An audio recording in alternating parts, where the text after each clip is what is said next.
Radio Tehran বিশ্ব সংবাদ।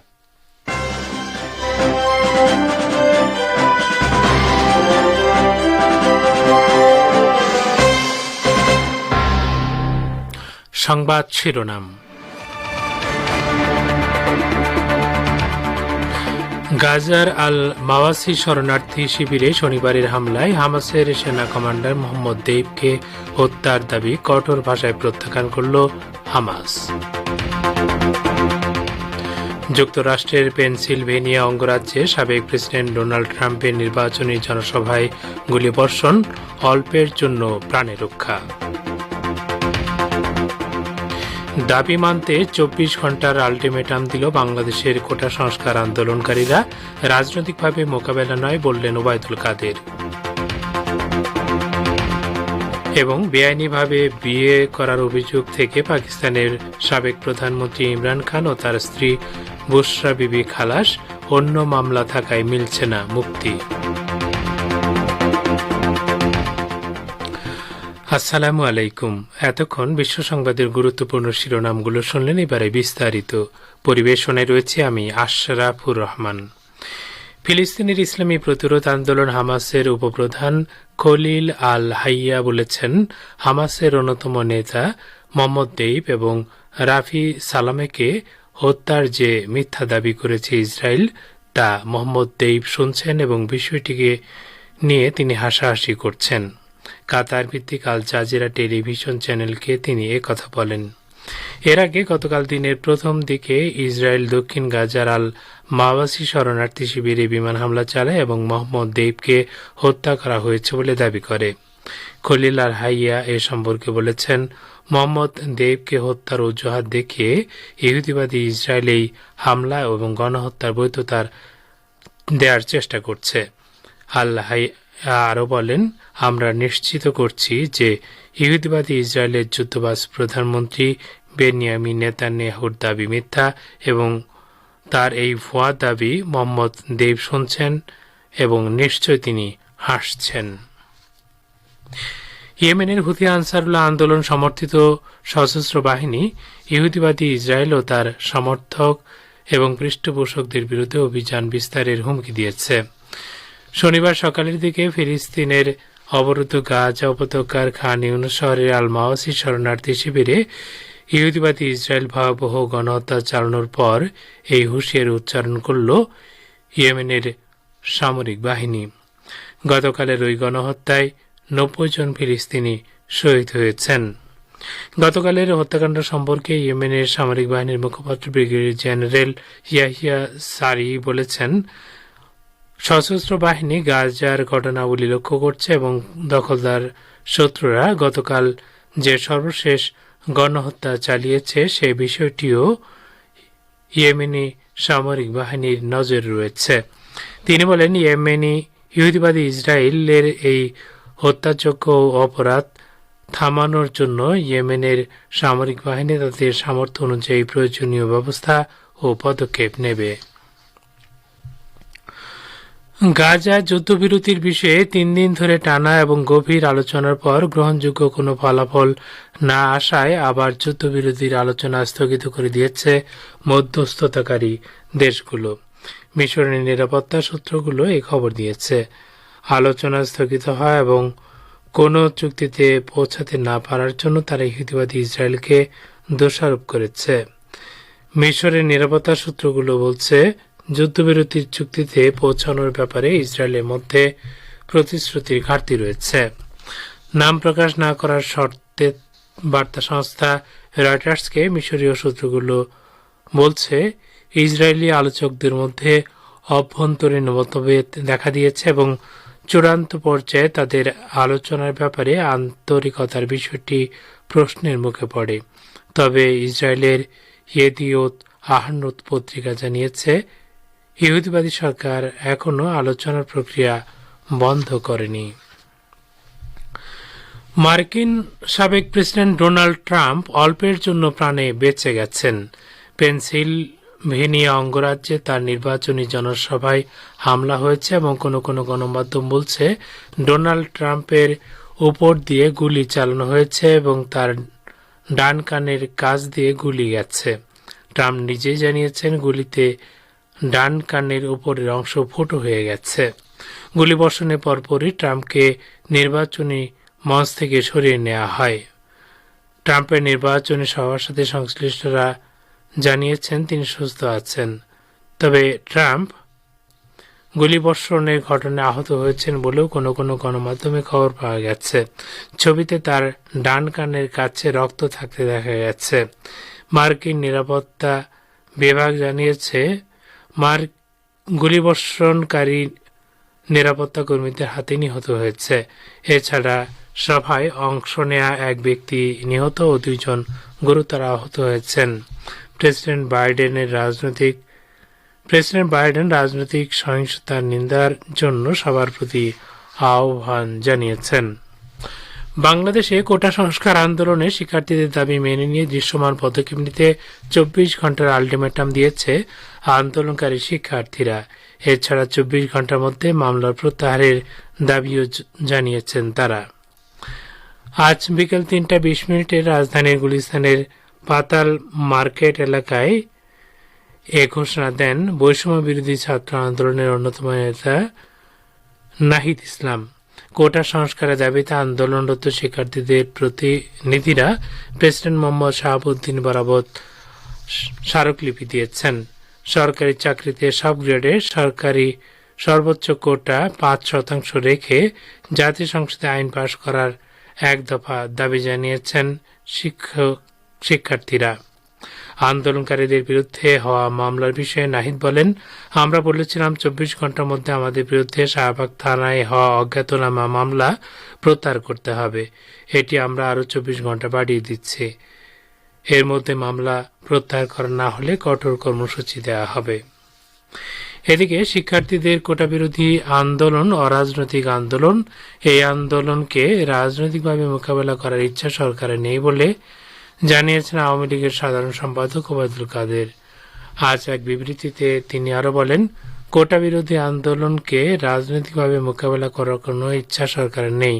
ইতিপূর্বে বিএনপি ও তার দূষকরা সব আন্দোলনে ব্যর্থ হয়েছে। এখন তারা শিক্ষার্থীদের এই কোটা বিরোধী আন্দোলনের উপর ভর করছে এবং এটাকে রাজনৈতিক হাতিয়ার হিসেবে ব্যবহার করার অপচেষ্টা চালাচ্ছে। মন্ত্রী বলেন, দেশের মানুষের যৌক্তিক দাবির প্রতি আওয়ামী লীগ সর্বদা আন্তরিক।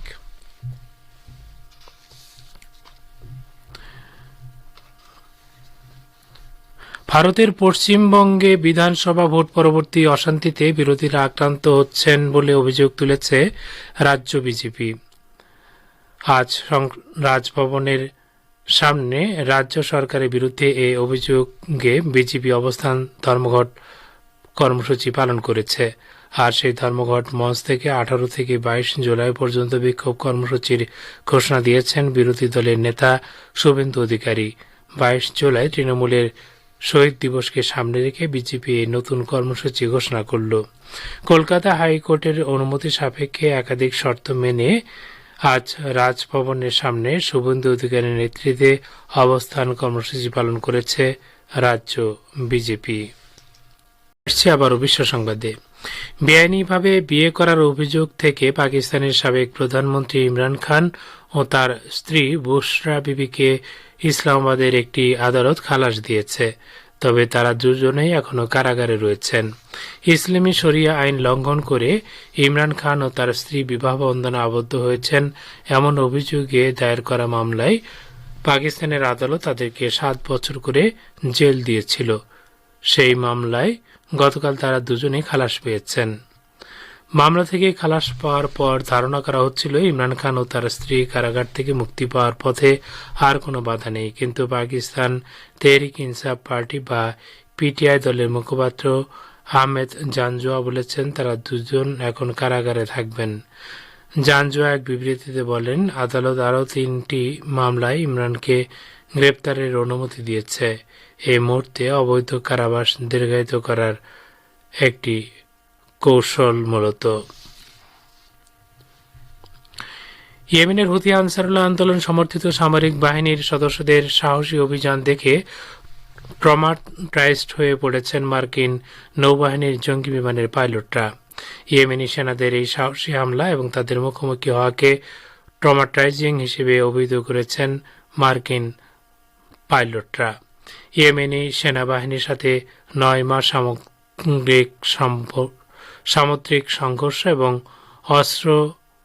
ক্ষেপণাস্ত্র ড্রোন হামলার পর জঙ্গি বিমানের কয়েকজন পাইলট শুক্রবার ভার্জিনিয়া বাড়িতে চলে গেছেন। ইয়েমেনের সেনাদের সাথে যে সংঘাত হয়েছে এবং এখনও চলমান তাকে সিবিএস নিউজ দ্বিতীয় বিশ্বযুদ্ধের পর মার্কিন নৌবাহিনীর মুখোমুখি হওয়া সবচেয়ে কঠিন সমুদ্র যুদ্ধ বলে অভিহিত করেছে। ইয়েমেনের ফিলিস্তিনপন্থী প্রতিশোধমূলক হামলা বৃদ্ধির পর কৌশলগত জলপথে কেরিয়ার স্ট্রাইক গ্রুপটিকে মোতায়েনের মেয়াদ 2 বার বাড়ানো হয়েছে। নিষেধাজ্ঞা সত্ত্বেও ইরানের অর্থনৈতিক প্রবৃদ্ধির হার টানা 4র্থ বছরের মতো বৃদ্ধি পেয়েছে এবং বিশ্ব ব্যাংকের সর্বশেষ প্রতিবেদনে ইরান 5% বেশি অর্থনৈতিক প্রবৃদ্ধির রেকর্ড গড়েছে। 1990 সালের দশকের গোড়ার দিকে আমেরিকা, ইউরোপীয় ইউনিয়ন এবং অন্যান্য উন্নত অর্থনীতির দেশগুলো ইরানের বিরুদ্ধে শত শত অর্থনৈতিক নিষেধাজ্ঞা আরোপ করে। অবশ্য ইরানে ইসলামী বিপ্লবের পর থেকে দেশটির স্বাধীনচেতা এবং উপনিবেশবাদ বিরোধী নীতির কারণে শত্রুরা অসংখ্য অমানবিক নিষেধাজ্ঞা আরোপ করে এবং ইরানের অর্থনীতিকে আঘাত আনার চেষ্টা করে। এসব সরকার ইরানের জরুরি এবং গুরুত্বপূর্ণ শিল্পগুলোকেও নিষেধাজ্ঞা থেকে বাদ দেয়নি। শ্রোতা বন্ধুরা, আর এর সঙ্গে শেষ হচ্ছে আজকের বিশ্ব সংবাদ। এতক্ষণ সঙ্গ দেওয়ার জন্য আপনাদের সবাইকে অসংখ্য ধন্যবাদ। জাতীয় মুদ্রাকে হাতিয়ার হিসেবে ব্যবহারের পরিণতি দেখছে আমেরিকা। বাণিজ্যিক লেনদেনে দ্রুত আধিপত্য হারাচ্ছে মার্কিন মুদ্রা ডলার। এ সম্পর্কে এখন রয়েছে আমাদের ভাষ্যকারের একটি পর্যালোচনা। শুনুন সোহেল আহমেদের পরিবেশনায়। যুক্তরাষ্ট্রের একতরফা নীতির মোকাবেলায় নানা প্রচেষ্টার অংশ হিসেবে ইরান ও রাশিয়ার লেনদেন থেকে ডলার বাদ দেওয়া হয়েছে। ইরান ও রাশিয়ার মধ্যে সব ধরনের লেনদেনের ক্ষেত্রে ডলারকে পাশ কাটিয়ে যাওয়ার কারণ হিসেবে ইরানের সংসদ স্পিকার মোহাম্মদ বাকের কলিবফ বলেছেন, যুক্তরাষ্ট্রের একপেশে নীতির কারণেই এই সিদ্ধান্ত গ্রহণ করা হয়েছে। সাম্প্রতিক বছরগুলোতে বিশ্বব্যাপী লেনদেনের ক্ষেত্রে ডলারের আধিপত্য ক্ষুণ্ণ করতে ভুক্তভোগী দেশগুলো চেষ্টা চালাচ্ছে। আমেরিকার নিষেধাজ্ঞার কবলে থাকা দেশগুলো ডলারের আধিপত্যের কারণে এ পর্যন্ত ব্যাপক ক্ষতির শিকার হয়েছে। বিশ্বের বিভিন্ন অঞ্চলের অনেক দেশই ডলারের স্থলে স্থানীয় অথবা অন্য কোনো দেশের মুদ্রা ব্যবহারে আগ্রহী। আমেরিকা ডলারকে নিজের অর্থনৈতিক স্বার্থ হাসিলের পাশাপাশি রাজনৈতিক ও সামরিক স্বার্থ হাসিলের জন্য ব্যবহার করছে, যা এখন সব দেশের কাছেই সুস্পষ্ট। আমেরিকার এই আধিপত্যকামী নীতি ডলারের প্রতি বিভিন্ন দেশের আগ্রহকে কমিয়ে দিয়েছে। এছাড়া ইউক্রেন যুদ্ধ শুরুর পর রাশিয়ার বিরুদ্ধে মার্কিন নিষেধাজ্ঞা জোরদার করেছে আমেরিকা, আর এই পদক্ষেপও ডলার বাদ দেওয়ার আন্দোলনকে ত্বরান্বিত করেছে। যুক্তরাষ্ট্রের মুদ্রা ডলারের কবল থেকে মুক্ত হতে নানা অর্থনৈতিক সংস্থা প্রতিষ্ঠিত হয়েছে। এ প্রসঙ্গে আমরা রাশিয়া, বেলারুশ, কাজাখস্তান, কিরগিজস্তান ও আর্মেনিয়াকে নিয়ে গঠিত ইউরেশিয়ান ইকোনমিক ইউনিয়নের কথা উল্লেখ করতে পারি। মলদোভা ও কিউবা এরই মধ্যে এই সংস্থার পর্যবেক্ষক সদস্য হয়েছে। বিশ্ব অর্থনীতির ওপর পাশ্চাত্যের একচ্ছত্র আধিপত্য মোকাবেলা করার লক্ষ্যে রাশিয়ার নেতৃত্বে যেসব অর্থনৈতিক সংস্থা গঠিত হয়েছে, এটি তার অন্যতম। এছাড়া আরো দুটি গুরুত্বপূর্ণ সংগঠন হল সাংহাই সহযোগিতা সংস্থা ও ব্রিক্স।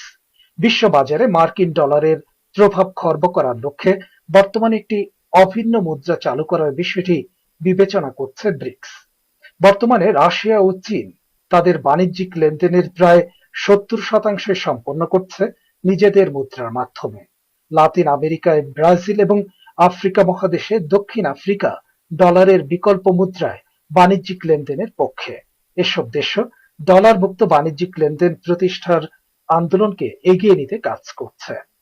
এরই ধারাবাহিকতায় এরই মধ্যে রাশিয়া ও ইরান বাণিজ্যের ক্ষেত্রে ডলারকে বাদ দিয়েছে। আন্তর্জাতিক মুদ্রা তহবিল বা আইএমএফ এর এক প্রতিবেদনে বলা হয়েছে, বিশ্বের ডলারে রিজার্ভ রাখার প্রবণতা কমছে। 2003 সালে এটি ছিল 66%, আর সাম্প্রতিক বছরগুলোতে তা কমে 58% দাঁড়িয়েছে। আইএমএফ প্রধান ক্রিস্টালিনা জর্জিভা বলেছেন, ডলারের উপর নির্ভরশীলতা কমানোর প্রবণতা আগের চেয়ে বেড়েছে, কারণ বিভিন্ন দেশ মার্কিন ডলারের উপর তাদের অর্থনৈতিক নির্ভরতার ইতি টানতে চায়। বিভিন্ন দেশের উপর আর্থিক ও রাজনৈতিক নিষেধাজ্ঞা আরোপের মার্কিন নীতি এক্ষেত্রে ভূমিকা রাখছে। আমেরিকার ব্যাংকিং বিষয়ক বিশেষজ্ঞ মাইকেল হার্টনেট সম্প্রতি সতর্ক করে বলেছেন, ডলারকে হাতিয়ার হিসেবে ব্যবহারের পরিণতি ভালো হবে না।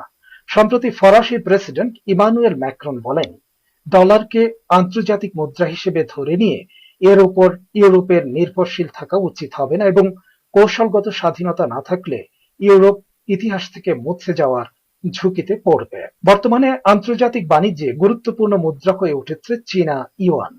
রাশিয়া এবং চীনের মধ্যে বাণিজ্যের একটি বড় অংশই ইউয়ানে সম্পন্ন হচ্ছে। এ বিষয়ে রুশ বার্তা সংস্থা স্পুতনিক জানিয়েছে, সাম্প্রতিক বছরগুলোতে রাশিয়ার এবং চীনের মধ্যে বাণিজ্যিক লেনদেন 92% বেড়েছে এবং এসব লেনদেনে রুশ মুদ্রা রুবল ও চীনা মুদ্রা ইউয়ান ব্যবহার করা হচ্ছে। শ্রোতা বন্ধুরা, অনুষ্ঠানের এই পর্যায়ে বিশ্ব সংবাদের গুরুত্বপূর্ণ শিরোনামগুলো আবারও জানিয়ে দিচ্ছি। গাজার আল মাওয়াসি শরণার্থী শিবিরে ইহুদিবাদী ইসরায়েলের শনিবারের হামলায় হামাসের কমান্ডার মোহাম্মদ দেবকে হত্যার যে দাবি করেছে ইসরায়েল, তা কঠোর ভাষায় প্রত্যাখ্যান করেছে হামাস। যুক্তরাষ্ট্রের পেনসিলভেনিয়া অঙ্গরাজ্যে সাবেক প্রেসিডেন্ট ডোনাল্ড ট্রাম্পের নির্বাচনী জনসভায় গুলিবর্ষণ, অল্পের জন্য প্রাণরক্ষা, ফুটো হয়ে গেছে কান। দাবি মানতে 24 ঘন্টার আলটিমেটাম দিল বাংলাদেশের কোটা সংস্কার আন্দোলনকারীরা। রাজনৈতিকভাবে মোকাবেলা নয় বললেন আওয়ামী লীগ নেতা ওবায়দুল কাদের। বেআইনিভাবে বিয়ে করার অভিযোগ থেকে পাকিস্তানের সাবেক প্রধানমন্ত্রী ইমরান খান ও তার স্ত্রী বুশরা বিবির খালাস, অন্য মামলা থাকায় মিলছে না মুক্তি। ইসরায়েল বিরোধী অভিযান বিস্তারের হুমকি দিল ইয়েমেনের হুথি আনসারুল্লাহ সমর্থিত সামরিক বাহিনী।